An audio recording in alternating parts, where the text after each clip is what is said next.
First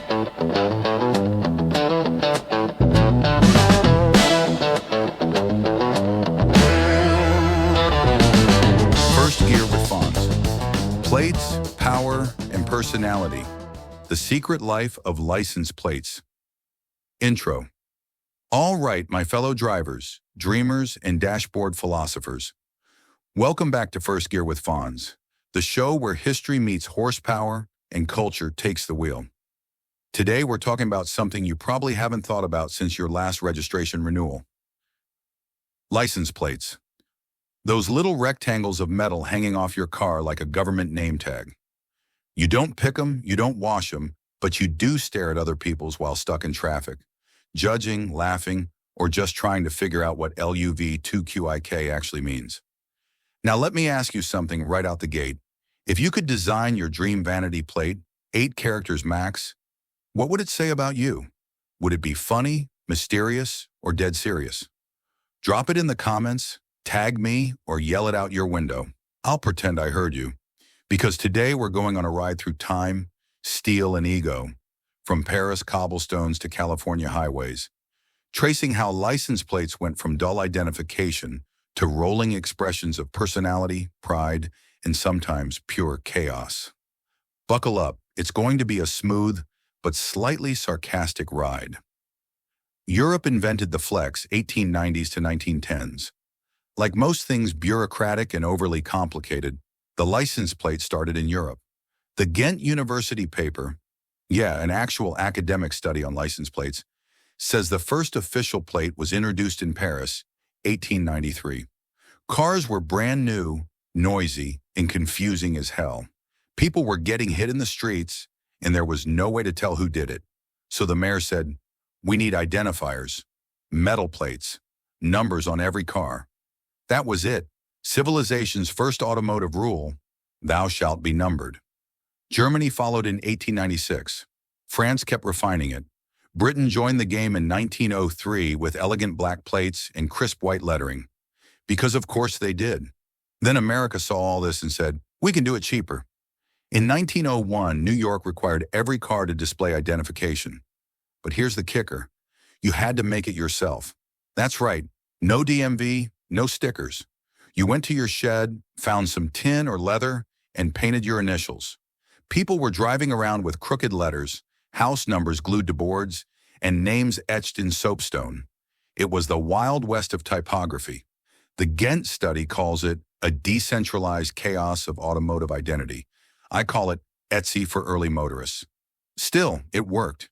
It brought order to the growing madness of machines. The first license plate wasn't about creativity. It was about accountability. And yet from the start, people found ways to make even accountability personal. The states get organized, 1903 to 1930s. America officially got its act together in 1903 when Massachusetts introduced the first state-issued plate. Cobalt blue with white numbers. Number 1 went to a man named Frederick Tudor, heir to the Ice King fortune, which feels fitting. The first driver to get a plate was a guy literally known for keeping things cool. After that, every state made their own rules. Some stamped letters deep into steel, others painted flat. Some used ceramics or fiberboard. Early collectors described these as beautiful disasters. And every state wanted its own vibe. Maine's had pine trees. Florida's were orange. Kansas, yellow and black. Practical and loud. By the 1920s, plate design had become a form of soft marketing. A way for states to say, hey, we exist. Then came 1931. Pennsylvania decided to let people add their initials. Connecticut followed in 1937, letting folks pick numbers. Boom. Personalization was born. The Ghent paper calls it the first act of automobilic self-branding. I call it the moment cars went from machines to mirrors. That's when your car started saying something about you. Even if it was just, I paid extra for this. The design revolution, 1950s to 1970s.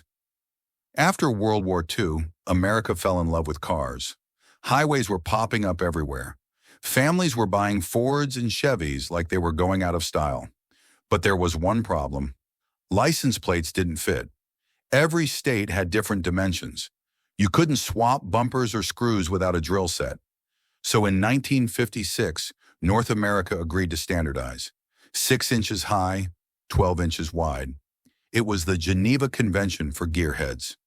Once that happened, plates became canvases. States added slogans: Land of Enchantment, the Sunshine State, the Golden State. They became tiny travel posters. California's black plates with yellow lettering? Oh man, pure West Coast cool. You see that combo, and you can almost smell the surf wax and motor oil. Then came the 1960s, the golden decade of personal expression. California said, you know what? Let's let people pick words. The first official vanity plate? Amigo. No numbers, no mystery, just good vibes. That was 1970. And that single word changed how we saw license plates forever. Suddenly, plates became punchlines, mottos, jokes, and therapy sessions, all compressed into 8 letters. Cars weren't just transportation anymore. They were statements. You could declare cool guy, QTP, RUNVs, or taxidermen. Traffic turned into a personality parade. DMV discovers the hustle, 1980s to 2000s. By the 1980s, the DMV realized they were sitting on a gold mine. People were paying money, real, repeat billing money, just to put puns on metal. States started charging extra for vanity plates, and it became a cash cow. The 2007 AAMVA survey found about 3.8% of U.S. cars had vanity plates. Virginia topped the list at over 16%. That's 1 in 6 Virginians driving around saying, "Look at me, but not too hard." And the variety? Wild. You had jokers with 2L8 IML8, parents with SOCCRMOM, business owners with CEO4U, and absolute trolls with NOPLATE. That last one backfired hard. A California driver chose no plate, and the system sent him every ticket marked no plate. Thousands of dollars in fines that weren't his. DMV irony at its finest. You can't script that kind of poetry. By the 90s and 2000s, the vanity plate had evolved into its own economy. States made millions in fees. People used them for branding, dating, even marketing. I once saw a dentist driving a Tesla with FOLOSSN. Respect. Material, meaning, and the myth of the metal. The material evolution of plates is a story in itself. The earliest ones were porcelain on iron, fragile but classy. Then came steel, then aluminum, lighter but strong. During World War II, when metal was scarce, some states used soybean fiberboard, pressed wood, even cardboard.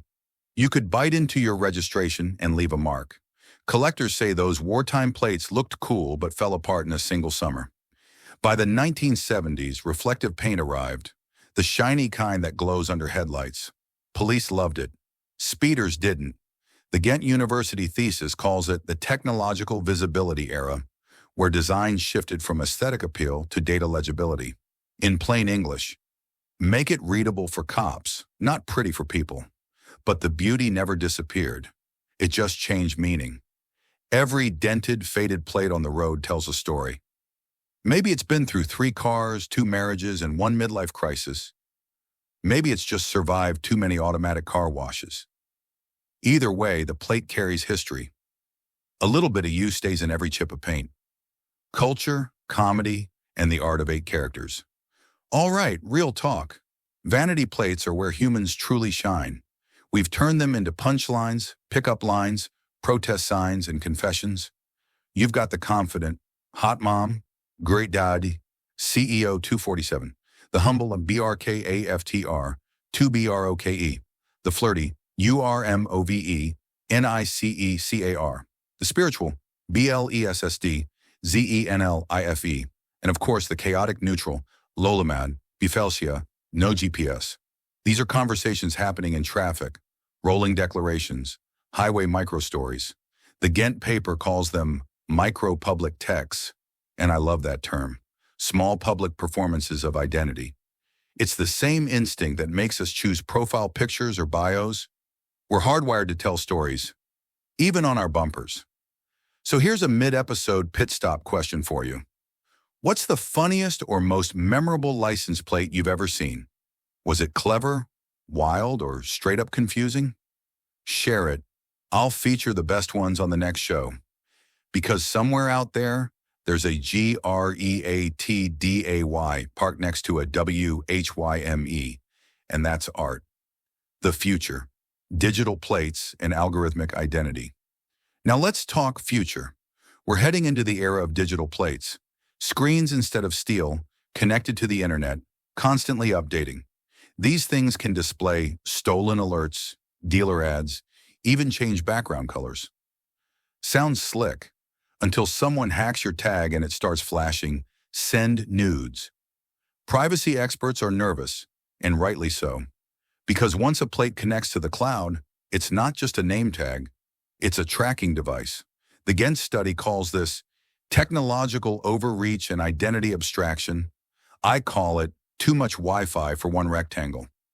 In California, a few thousand drivers already use them. The state loves them, but it feels like we're trading personal expression for permanent surveillance. Plates started as a way to prove ownership. Now they might prove obedience. That's a weird loop for a symbol of mobility. Reflection, metal, mirrors. Here's where it gets philosophical. License plates started as tools of control. A government barcode before barcodes existed. But humans, being humans, turned control into creativity. We filled those small spaces with jokes, hope, pride, ego, and humor. We made them personal. That's the paradox. The state assigns the number, but the driver creates the meaning. The Ghent paper describes it as a negotiation between authority and identity. I call it finding soul in the system. A plate can say who owns the car, but the vanity version says who owns the dream. Every plate is a piece of self-expression in motion, a metal mirror reflecting the tension between individuality and conformity. And it's fascinating that something designed to make us all look the same ended up being used to stand out. That's not rebellion, that's evolution. The personal touch. I still remember the first plate that made me laugh, a beat-up Toyota in Pasadena with ICANTEVN. The driver looked exactly like you'd expect. Sunglasses, latte, pure chaos. Moments like that remind me why I love the road. Even stuck in traffic, you get these micro connections. Silent jokes between strangers. Someone behind you is reading your story. Someone ahead of you is reading theirs. It's a loop of humanity running at 65 miles per hour.